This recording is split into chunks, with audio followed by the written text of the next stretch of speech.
For advertisements, please contact 8125893028. మా mail ID maxtvtelugu@gmail.com. Hi hello నమస్తే welcome to max TV. నేను మీ Shilpa Reddy.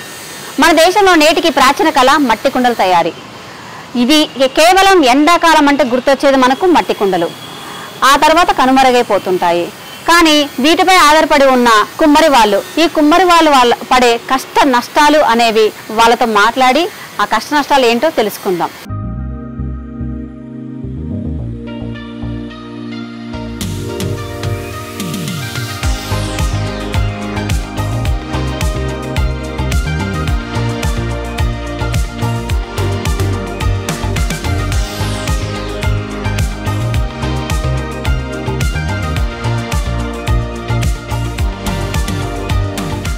Hi sir.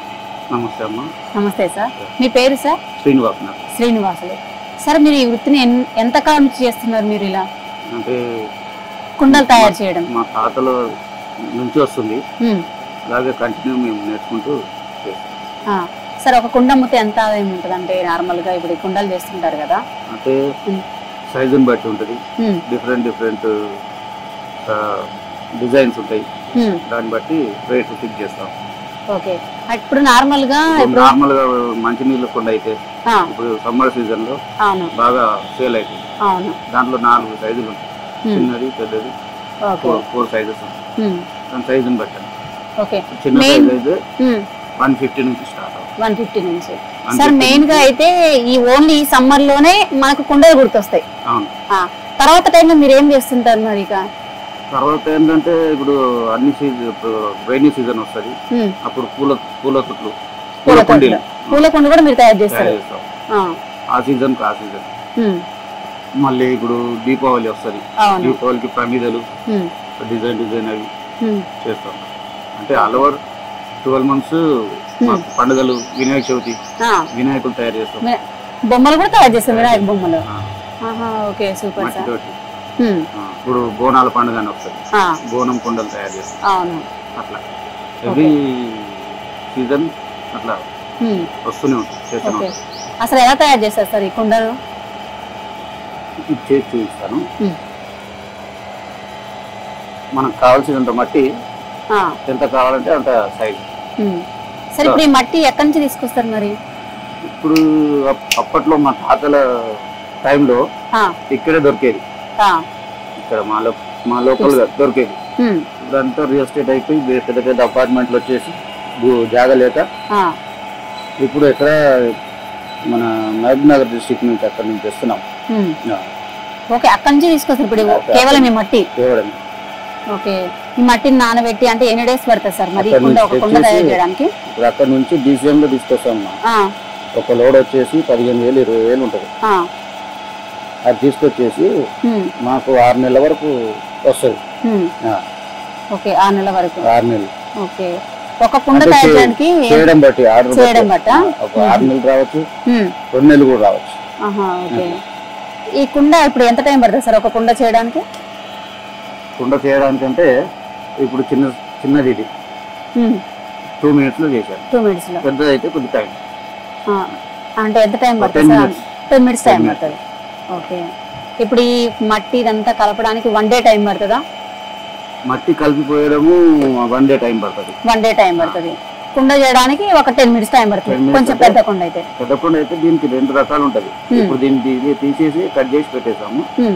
అదైతే మంచి నీళ్ళ కుండ అయితే పొద్దున్న నుంచి సాయంత్రం వరకు చేస్తాం.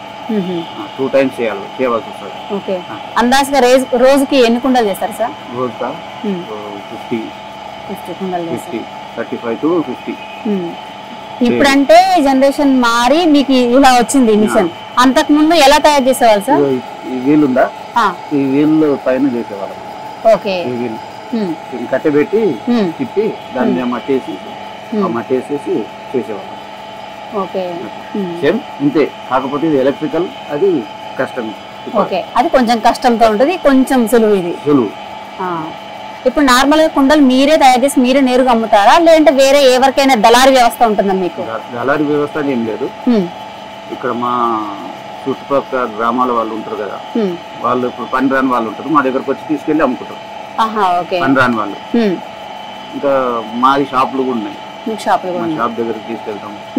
తీసుకెళ్ళి ఇక్కడ యూసుగూడ ప్లస్ ఎర్రగడ్డ ఇక్కడ చాలా లొకేషన్ లో ఉన్నారు, ఇక్కడ షాప్ పెట్టేసి అమ్ముకుంటాం.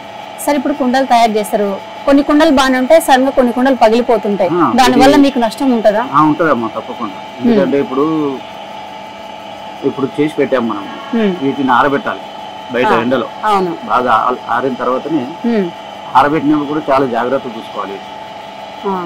పెట్టేసి అట్లే వదిలేసామంటే క్రాక్స్ వచ్చేసి పగిలిపోతుంది. ఇక మళ్ళీ దాన్ని రిపేర్ చేయలేము కదా, దాన్ని మళ్ళీ తీసేయడమే. అంటే దాన్ని మళ్ళీ మనం బట్టిలో కాలుస్తాం, కాల్చేటప్పుడు కూడా దాంట్లో ఫైర్ ఎక్కువ తక్కువ అయినా కానీ పోతాయి, అందులో కూడా అంతా కూడా నష్టమే జరుగుతుంది. అంటే దాన్ని టేక్ కేర్ గా చేయవలసి వస్తుంది, చాలా జాగ్రత్త చూసుకోవాలి. ప్రభుత్వం నుంచి మీకు ఏమన్నా ప్రోత్సాహాలు ఉన్నాయా? మాకైతే ఈ ప్రభుత్వం ఇప్పటివరకు ఏ ప్రభుత్వం కూడా ఎలాంటి ప్రోత్సాహం ఇవ్వలేదు. ఎటువంటి ప్రోత్సాహం ఇవ్వలేదు. మేము అది చేస్తున్నాం ఇది చేస్తున్నాం అని వీళ్ళు వాగ్దానాలు చేయడమే తప్ప ఎవరికి అందింది లేదు, చేసింది. మా కుమ్మరి వాళ్ళకైతే ఇంకా ఏం చేసింది లేదు. వాళ్ళే కుమ్మరి వ్యవస్థకి ఎప్పుడు ఇంతవరకు ఏం చేయలేదు, ప్రభుత్వం నుంచి ఎటువంటి ప్రోత్సాహం లేదు, ఎలాంటి ప్రోత్సాహం లేదు. అంటే మీరు ఎప్పుడు కూడా క్వశ్చన్ చేయలేదా మాకు ప్రభుత్వాన్ని మాకు ఎప్పుడు సహాయం చేయలేదు అని? క్వశ్చన్ చాలా సార్లు చేశాము, మీటింగ్ లో కూడా హాజరయ్యాము. ఇక్కడ వైఎస్ పీరియడ్ లో ఎల్బీ స్టేడియం లో మీటింగ్ అయింది, అక్కడ మా కుమ్మర సంఘం వాళ్ళు పోయి అంతా చాలా భారీ ఎత్తున మీటింగ్ జరిగింది. చేస్తామని వాగ్దానం ఏం చేయలేదు. సార్, మీకు ఈ ఆదాయం అంటే ఓన్లీ కుండలేనా, ఇంకా మిగతా ఏమన్నా కళలు ఉన్నాయా? దీని మీద ఆధారపడ్డాం, మిగతా ఇంకేం లేదు. ఇంకా ఇది చేసుకోవాలి, బ్రతకాలి అంతే తప్ప ఇంకా వేరే మాకు ఎలాంటి భూములు కానీ అలాంటి భూములు కూడా ఏం లేదు, కేవలం దీని మీద మీ వృత్తి ఇంక ఇదే. ఇంకా మొత్తం సార్, మీ పిల్లలు కూడా ఇదేనా ఇంకా, లేదంటే చదువుతున్నారా? ఇప్పటి తరం వాళ్ళనైతే వాళ్ళు ఎదగాలి కాబట్టి, వాళ్ళ కాళ్ళ పైన వాళ్ళు లేవాలి కాబట్టి దీన్ని నమ్ముకుంటే బాగుపడలేరు అని చదివిస్తున్నారు. ఎంతమంది సార్ పిల్లలు? నాకు 3 అమ్మాయిలు. 3 అమ్మాయిలు. పెళ్ళిళ్ళు అయినాయా సార్? లేదు, 2 ఉన్నారు, ఒక అమ్మాయి చేశాను, ఇంకిద్దరు ఉన్నారు, 2 చదువుతా ఉన్నారు. మేము పుట్టి నుంచి చచ్చే వరకు తోడు మేమే ఉంటాము. పుట్టినప్పుడు ఏది ముంత అంటారు, మాయి ముంత, అది తీసుకొచ్చి అక్కడ నుంచి జీవితం స్టార్ట్. తర్వాత పెళ్లిళ్ళు, పూజలు, వీటన్నిటికీ మేమే అవుతాం. లాస్ట్ చచ్చినంత వరకు కూడా మేమే, మళ్ళీ కుండ కావాలి చచ్చినప్పుడు. ఇది జీవిత ఆధారం మేము అందరు, అయినా మమ్మల్ని పట్టించుకుని నాది లేదు. సార్, పెద్ద కుండ తయారు చేయడం చాలా కష్టం నాకు తెలిసి, ఎందుకంటే చాలా మంది కూడా ఇప్పుడు ఈ జనరేషన్ లో, అంతకుముందు వచ్చేసి ఫ్రిడ్జ్ అని చెప్పేసి అనేవాళ్ళు. ఇప్పుడు కూడా చాలా మంది ఇప్పుడు వంట తయారు చేయడం కూడా మట్టి పాత్రలే వాడుతున్నారు. దాని వల్ల ఆదాయం బాగానే ఉందా సార్ మీకు? బాగానే ఉంటుందమ్మా మాకు. అంటే ఇప్పుడు ఎవరైతే చాయిస్ గా తీసుకుంటారు కదా, దాంట్లోనే మేము తినాలి అన్న వాళ్ళే ఆర్డర్ ఇచ్చి మరీ తీసుకుంటారు. సార్, కుండ మీద లాభం ఉంటే టోటల్ కుండలు అమ్మితే ఎంత ఉంటుందా సార్ మీకు? టోటల్ అన్ని రకాలు అమ్మితేనే మాకు ప్రాఫిట్ ఉంటుంది. ఒకటి అమ్మాలంటే లాభం ఉండదు. ఇప్పుడు నార్మల్ గా బయట ప్లేసుల్లో పెట్టి అమ్ముతుంటారు కదా, దానికి మీరేమైనా రెంట్ పే చేయాలా సార్? అంటే ఇప్పుడు రెంట్ కూడా ఇవ్వాల్సి వస్తుందమ్మా. రెంట్ కూడా ఇవ్వాలి. కాకపోతే చాలా మంది అయితే ఫుట్పాత్ మీద పెట్టుకొని అమ్ముకుంటారు. ఇక వీళ్ళెవరు మున్సిపల్ వాళ్ళు వచ్చేసి అప్పుడప్పుడు ప్రెషర్ చేస్తుంటారు, వాళ్ళకి కొద్దిగా ఏదో చెప్పి ఇవ్వాల్సి వస్తుంది. మున్సిపాలిటీ వాళ్ళు కూడా ఏమైనా పేమెంట్ పే చేయాల్సి వస్తుందా? అంటే వాళ్ళు వచ్చి బెదిరిస్తూ ఉంటారు కదా. బెదిరిస్తారా వాళ్ళు?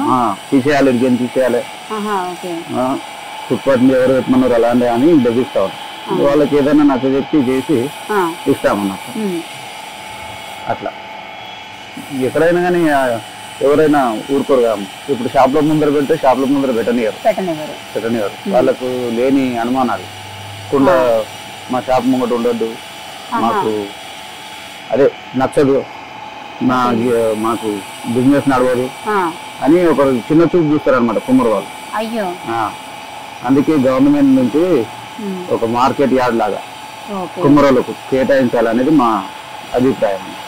ఇప్పటికీ తక్కువ అంచనా వేస్తా ఉంటారా సార్ మిమ్మల్ని? ఇప్పటికీ తక్కువ అంచనా. ఇప్పటికీ అలా జరుగుతుందా? చిన్న చూపు చూడడమే గవర్నమెంట్. ఎవరు ప్రోత్సాహం అందించింది ఏం లేదు. ఈ చిన్న కుండ ఎంత ఉంటుంది సార్ నార్మల్ గా?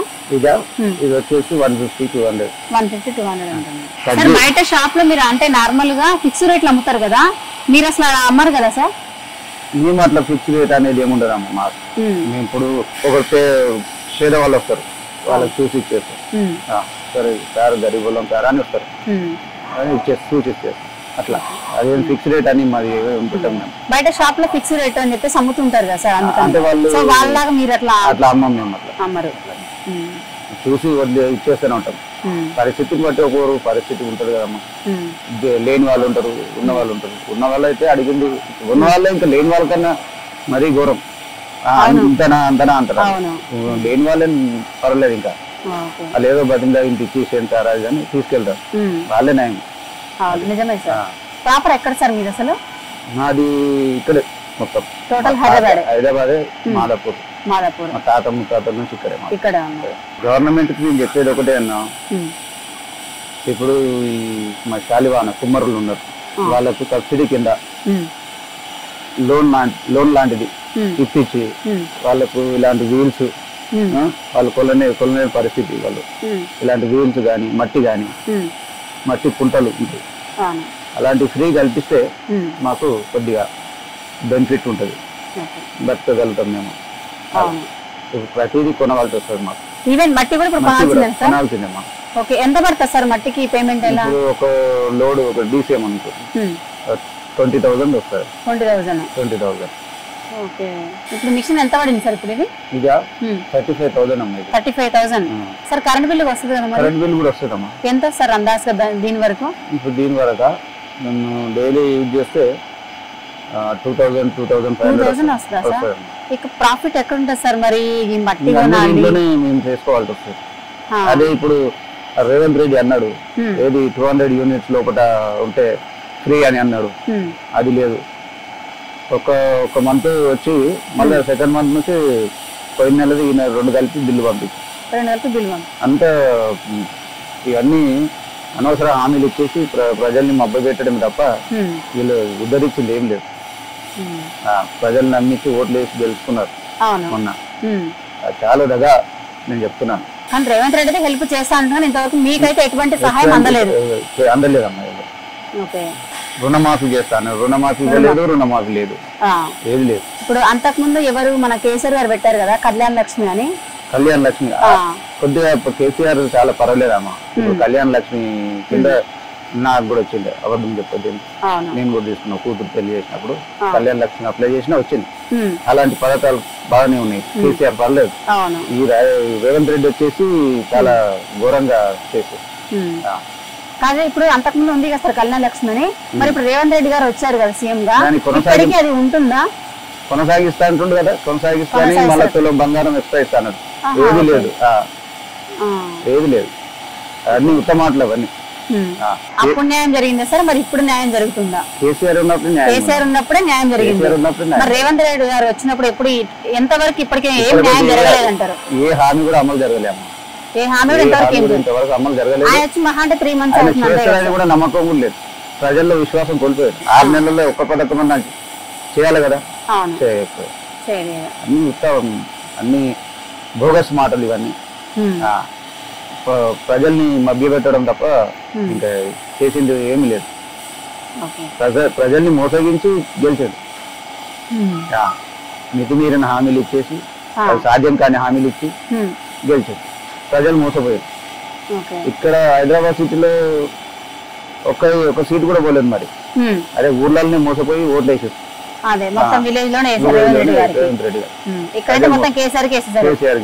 చూసారు కదా అండి, కుండలు తయారు చేసే వాళ్ళు కూడా ఇంకా పైకి తీసుకురావాలని ప్రభుత్వం వీళ్ళకి ఇంతవరకు ఎటువంటి సహాయం కూడా చేయలేదంట. వాళ్ళకి మంచి మంచి సహాయం చేయాలని నేనైతే మనస్ఫూర్తిగా కోరుకుంటున్నాను. ప్రభుత్వానికి నా యొక్క విన్నపం అండి. Anyway, thank you so much అండి.